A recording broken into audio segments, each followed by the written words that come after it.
Assalamualaikum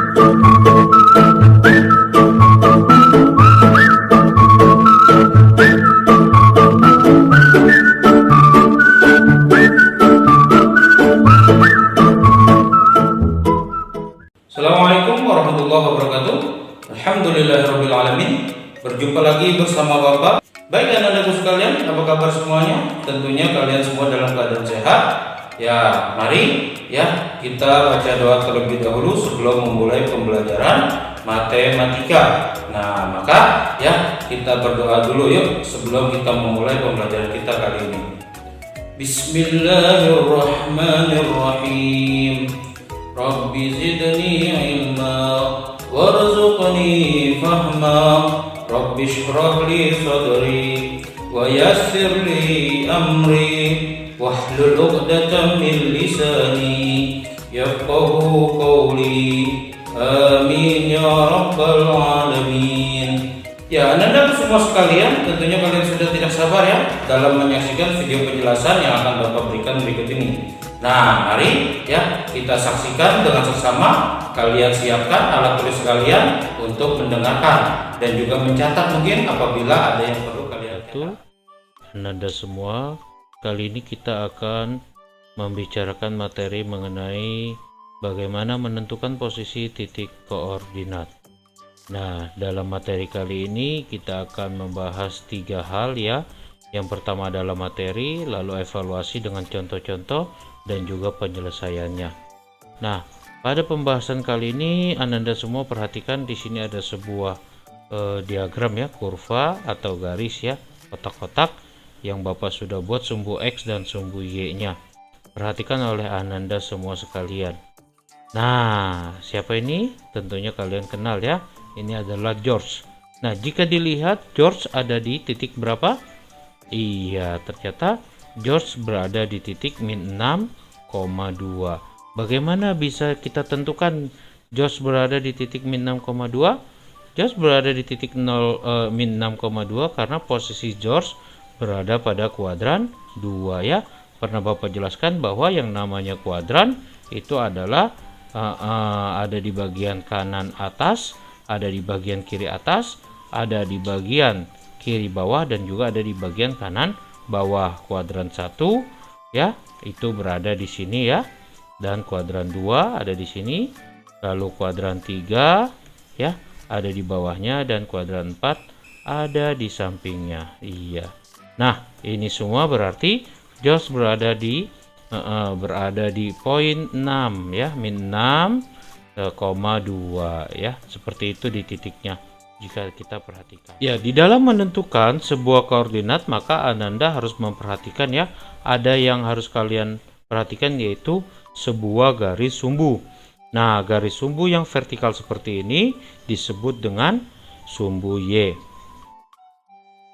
Yang kedua ya, sedangkan yang pertama kita tahu adalah X ya. Yang selanjutnya Anda perhatikan adalah bagaimana kita menentukan sumbu X. Apa itu sumbu X? Sumbu X adalah sebuah garis bilangan yang berposisi horizontal atau mendatar, dan merupakan garis bilangan yang diwakili oleh bilangan pertamanya ya, X, Y. Bilangan pertamanya berarti X. Iya. Kita lanjutkan menentukan posisi titik koordinat. Jika kalian perhatikan ya, untuk menentukannya itu kalian harus melihat ya kedua garis bilangan tersebut, yaitu sumbu X dan sumbu Y. Nah, jika dipertemukan di satu titik, maka itu adalah yang merupakan ya titik pertemuannya. Nah, dilihat dari mana? Berdasarkan titik pusat, yaitu titik 0,0 ya. Seperti ini misalkan. Nah, perhatikan oleh Anda semua sekalian. Di sini terdiri dari sumbu X dan sumbu Y. Iya, oke. Sekarang bagaimana kalau Bapak berikan contoh? Contohnya seperti ini misalkan. Jika letak titik koordinat X, Y adalah 8,6. Nah, maka telah ditemukan letak titik koordinat seperti gambar di samping ini ya. Perhatikan, lihat. Nah, bagaimana ya? Ternyata di sini belum dibahas ya. Nah, bagaimana cara mencarinya? Cara mencarinya pertama kalian harus tahu dalam sebuah bidang yang ada tadi ya, di bidang baik horizontal maupun vertikal, sebuah garis yang disebut dengan diagram Cartesius. Nah, ya, kalian bisa lihat di situ ada perpotongan tegak lurus antara titik 0 dari sumbu X maupun sumbu Y. Dua garis tersebutlah yang kita sebut dengan sumbu koordinat. Sumbu mendatar yang disebut dengan sumbu X dan sumbu tegak yang disebut dengan sumbu Y, titik potongnya adalah titik pusat. Jika disatukan maka seperti itu disebut dengan koordinat Cartesius ya. Nah, sekarang lihat Ananda semua sekalian, tadi kita tahu ya bahwa titik yang diharapkan adalah 8,6. Maka penyelesaian dari titik 8,6, koordinatnya 8,6 ya. Kita lihat letak titik pada sumbu X di bilangan 8. Kita lihat nih di bilangan 8 ya. Oke, perhatikan oleh Ananda semua sekalian ya. Lalu kita tarik garis lurusnya nanti ya. Nah, pada sumbu Y, iya, ternyata ada titik temunya yaitu 6. Nah, di sini ya. Nah, situ ya.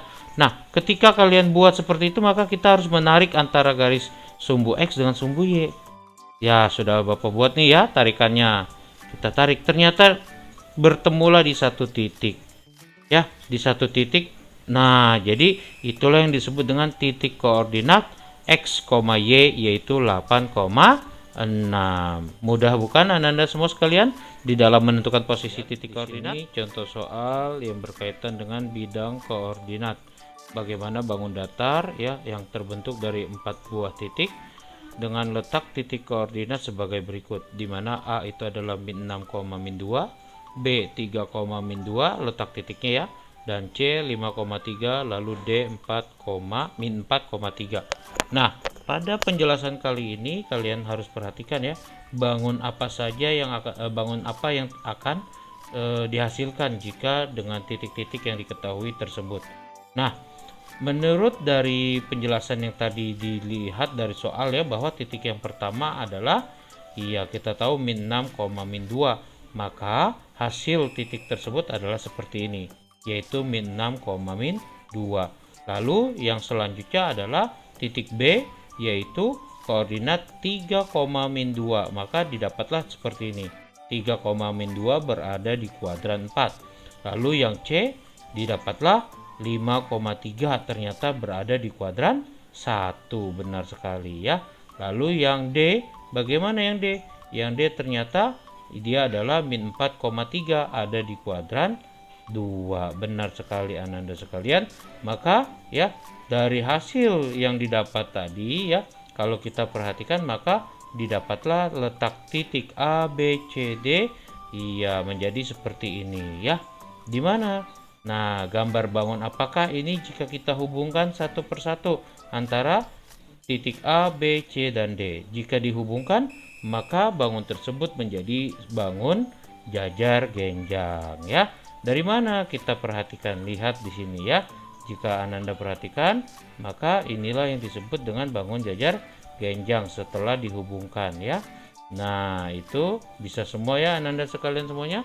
Semoga apa yang tadi Bapak jelaskan dapat kalian terima dengan baik. Mari kita akhiri perjumpaan kita kali ini. Terima kasih semuanya. Assalamualaikum warahmatullahi wabarakatuh. Anda semua sekalian, tentunya kalian sudah dapat mengerti ya dengan apa yang sudah Bapak jelaskan tadi. Semoga apa yang Bapak jelaskan tadi ya dapat dengan mudah kalian cerna ya, dapat dengan mudah kalian mengerti, sehingga ya kalian dapat mengerjakan tugas-tugas yang nantinya mungkin ya akan Bapak berikan pada kesempatan yang akan datang ya. Nah, baik, Anda sekalian, sebelum menutup perjumpaan kita kali ini, mari kita sama-sama membaca hamdalah alhamdulillahirabbil alamin, dan juga ditutup dengan doa kafaratul majlis. Subhanakallahumma wa bihamdik asyhadu an la ilaha illa anta astaghfiruka wa atubu ilaik. Terima kasih Ananda atas semua perhatian kalian, dan juga jangan lupa jika kalian memang belum memahami, terus putar ya video yang sudah Bapak jelaskan, yang sudah Bapak buat untuk kalian semua. Akhirul kalam, billahi taufiq wal hidayah. Wassalamualaikum warahmatullahi wabarakatuh.